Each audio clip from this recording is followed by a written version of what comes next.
Hello again and welcome back. Well, I'm continuing on trying to hook up the generator, and last time I finished, well, I did as much as I can on the exhaust part of it, and the next part is the other end, as it were, is the raw water cooling inlet, and so I need to install this on the outside, which is a water scoop. Happily, I asked as well as the rather than just this is made, you can just drill a hole and put it into the into the bottom of the hole. However, I asked the boat builder to put a welded threaded stub in here. The idea being that if this got knocked, drag this or this got somehow bashed off, you then got this would then fall off potentially, and then you've got a hole in the bottom of your boat, which I don't really fancy. The idea of having a threaded stub is that then if this did get whacked off, the stub in here should survive, and then you've got the seacock on the end, so hopefully no leaks. This is one of these jobs that I thought it'd be straightforward and I'd have it done in an hour. In fact, what I've done is the last hour just been trying to get the thread of this working again. I mean, it's been sitting here and it's it's iron, it's all gunked up, and I managed just about to almost quite get it there. I'm working from the inside because it's just easier to try and to do it that way, where the thread started and not upwards, which I started this way, but I was very much in danger of stripping the thread off the fitting, which I didn't want. As you can see, I'm almost there, but it's the last centimetre so proving extremely difficult. I'm having gallons of WD-40 on it, but still it's getting harder as it gets further in.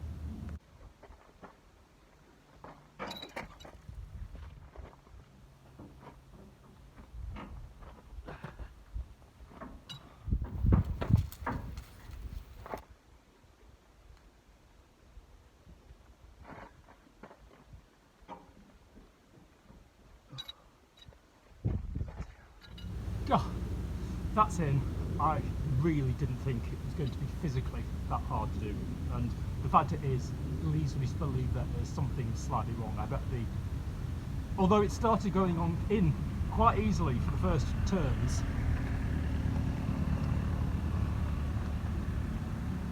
it just got harder and harder, which leads me to believe that I probably stripped the thread off a good deal, which will be a problem if I have, because I need to screw the seacock onto the other end. Anyway, I will go and find out. Well, to my very pleasant surprise, the thread seems to be okay, at least at the bit where it needs to be anyway. There was absolutely not a trace of the thread sealant on this end, so it really has all been squeezed out in betweens. So hopefully, I can't decide whether to put some thread sealant here or some like Dow silicone. There shouldn't be any water getting through, but once that bolt is tightened down, that will be the last sort of defence for any water coming through. Well, happily, the rest of it, compared to the nightmare of the fitting, was a comparative joy. So that's enough. I haven't fastened the pipes in place yet because I don't want to leave some potential wiggle room, but I will do. There were a couple of points along this way that I thought I should just abandon this bloody fitting, because I think it's too near the exit, and there's a risk of the water just looping around to a degree. And I should just abandon that, plug that up and cut the hole where I want to, which would be somewhere up here. Anyway, I haven't, so hopefully that is all okay. Well, another thing to be done is connecting up the battery to the generator, because obviously as a diesel motor it needs a starter to get it going, and that's why there is back here there's a 12-volt battery. It's kind of annoying because it means I've got 12-volt, 24-volt, 48-volt batteries, but what can I do? Anyway, and alas, it comes pre-installed with some cables, but they're not quite long enough, so I have some additional cable to put on them, and somewhere in my pocket I have a butt crimp connector, And then literally, as well as metaphorically, the hydraulic crimper will have to be employed again.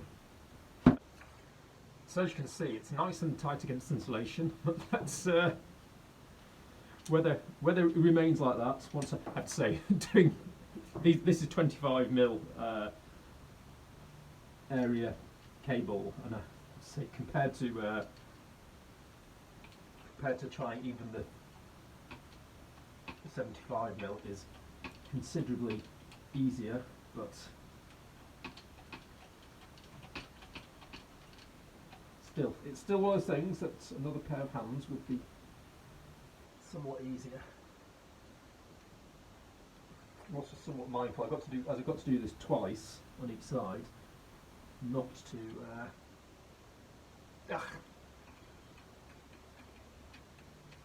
not to do it in the wrong place.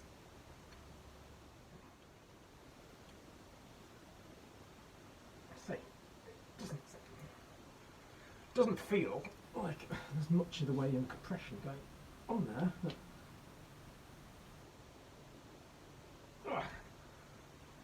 But oh bloody hell! It's got to come right out. I'll tell you that.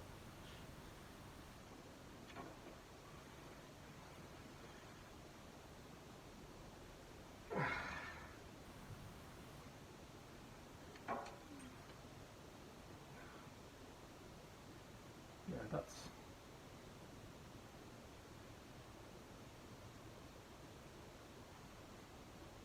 disappointing. I'm going to have to use a smaller die. I'm using 25mm die. As you can see, it just comes. Oh, hasn't even. It hasn't even touched the sides. Right.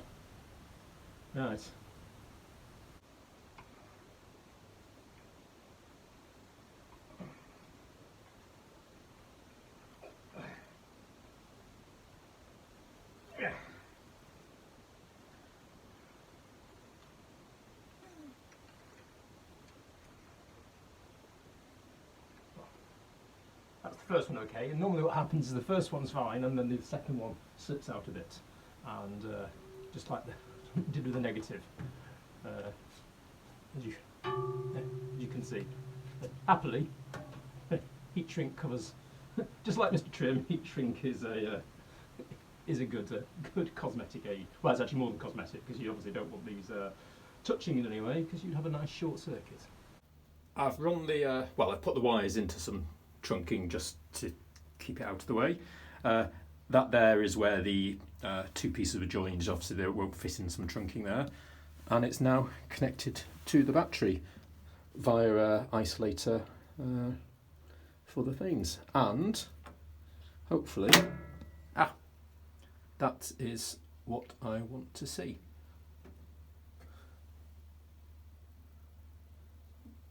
Obviously not going any further because not starting the actual engine, because there's A, no oil in it, and B, no water or coolant, so it would quickly get destroyed. I've run the 230 volt mains cable. You can't really see it because I put it into another conduit, so that's then connected up here, and it's with a 4mm cable, so that's got a rating of 32 amps, and the maximum this can do is 25, and that's pushing it because the word escaped me. What is it? The circuit breaker is 25, so that should be well sorted. And also run, this is a little lead that goes through to a remote control panel that you can have inside the boat to start the generator.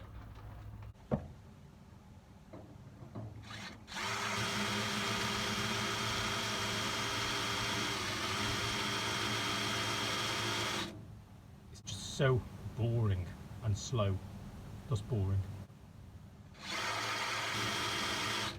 And it's a relatively new bit of good quality still.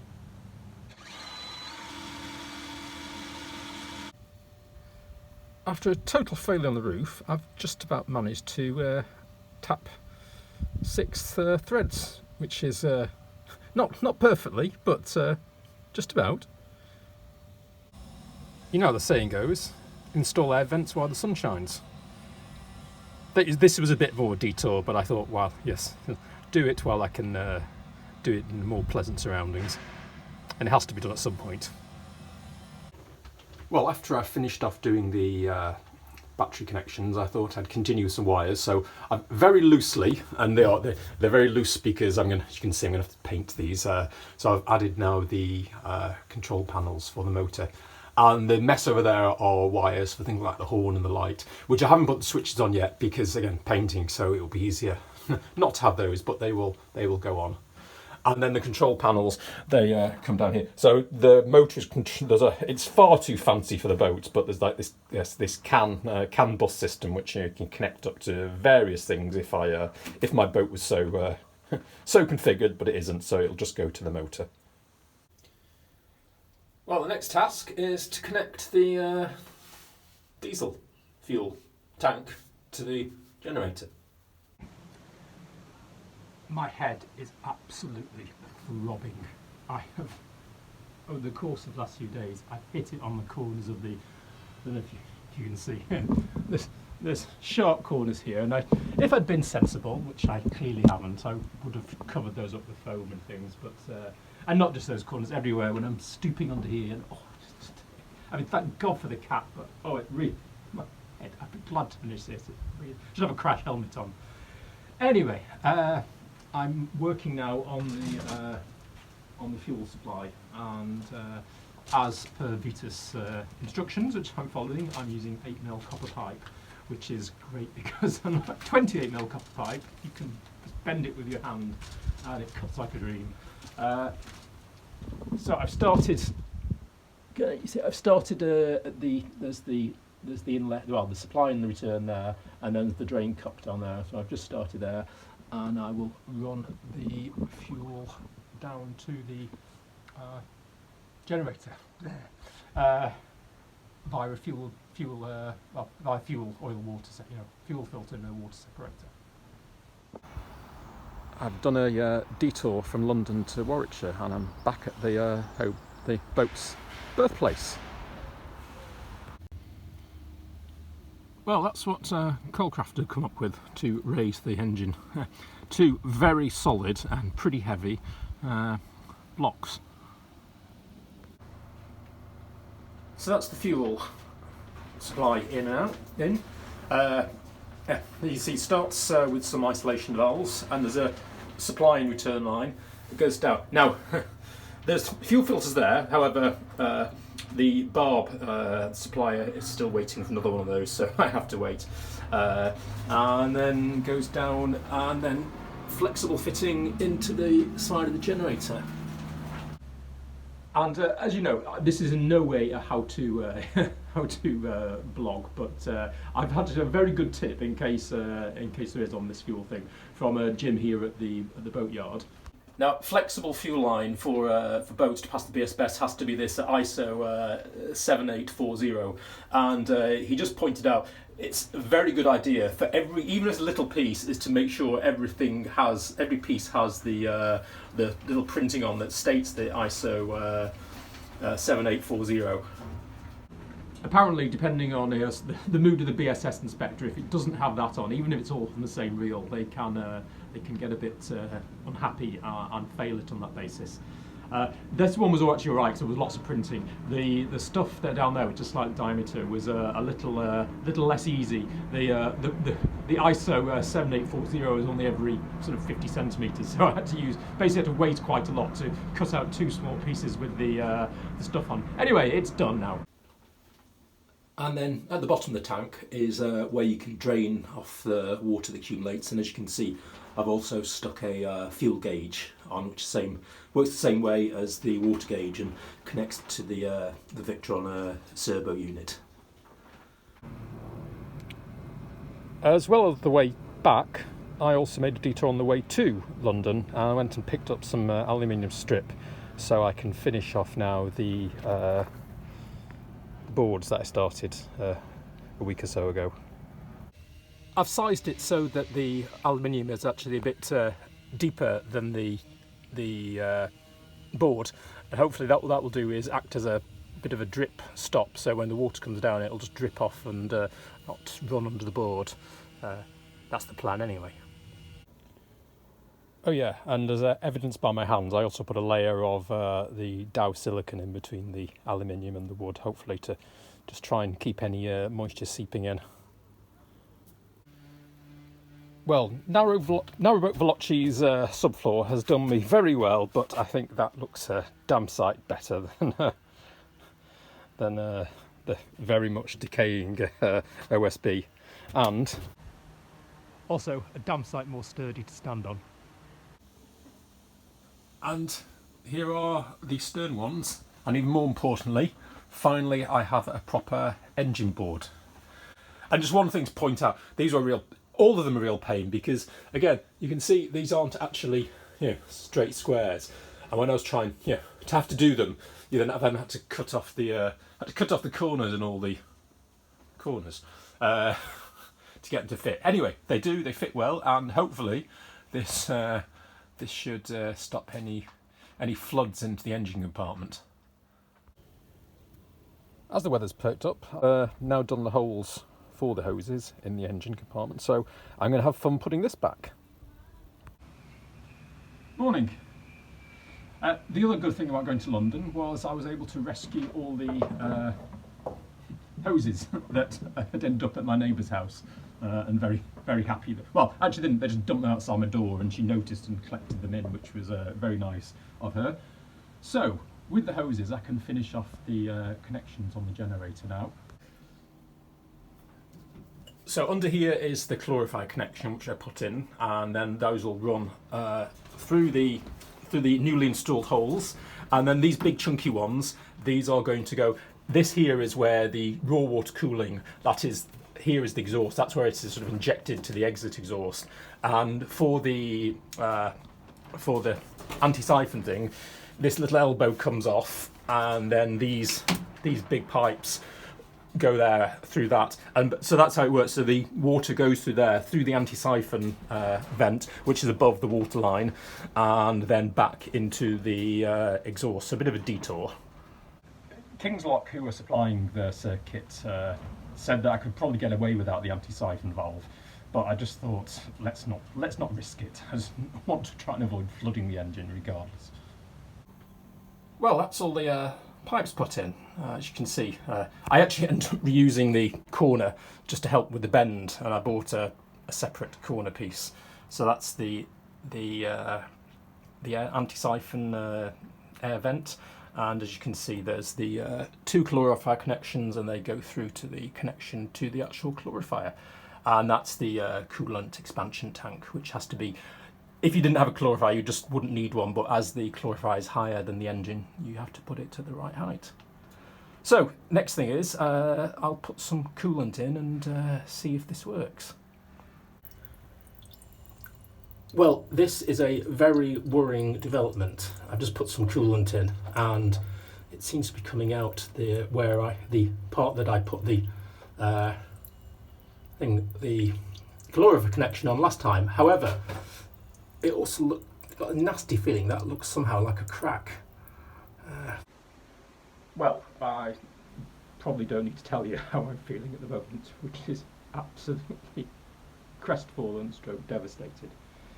God, I hope it's just the gasket's wrong and the piece isn't cracked, because, and I don't know, it shouldn't be cracked because I used a torque wrench at the setting that the instruction manual suggests, said. So if it is, it's a manufacturing defect.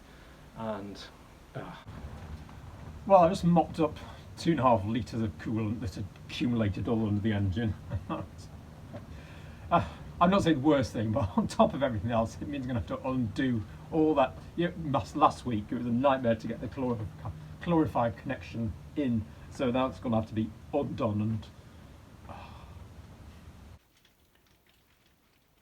that's definitely cracked. And to be honest, it's cast aluminium, and I'm quite surprised that it has, because also the way that the orientation is, it would be very difficult to. There's no lip on or anything on the inside to that you would anything to get. However, I know that I'm just going to be wasting my time trying to say that that's a manufacturing defect, even if I think it might be. However, hopefully these I've looked online. You can't see any in the UK, but in Europe they're less than 100 €. So I'd rather not be spending that, but it could be worse. Well, I've spoken to the main dealer who supplied all the stuff, and a new part is on its way. But it's they don't stock them because apparently those never break when you do the calorifier collection. He said, oh, I've got water pumps because people break those, but I've never heard of this breaking, which also then leads me to even more believe that it wasn't my own. I know, of course, I would say this, that it's not my fault. It was a manufacturing defect. But hey. Alas, because of non-stock, it's going to have to come from the Netherlands on one of regular shipments, so it's probably going to be a couple of weeks till I can get that resolved. However, while it would be nice to have got that all done, I've got plenty of other stuff to be going on with, and again, thank goodness I'm glad I was in 2 months whether to put the coolant in today, and I'm very glad I did. Anyway, so chin up, onwards and upwards. So this is going to be quite a long video because it's been 7, excluding the trip to London. It's 7 days worth, and as you can see, there's been a lot going on. And had I not put the coolant in the engine, it would have ended. The week would have been on quite high, as it were, with a good feeling of satisfaction. As it is, it's not quite the mood that I was hoping for. However, as I said, it's Friday afternoon now, so on YouTube terms, tomorrow is a new week, and I will start and move over. So, in the meantime, thanks for watching, and catch you later.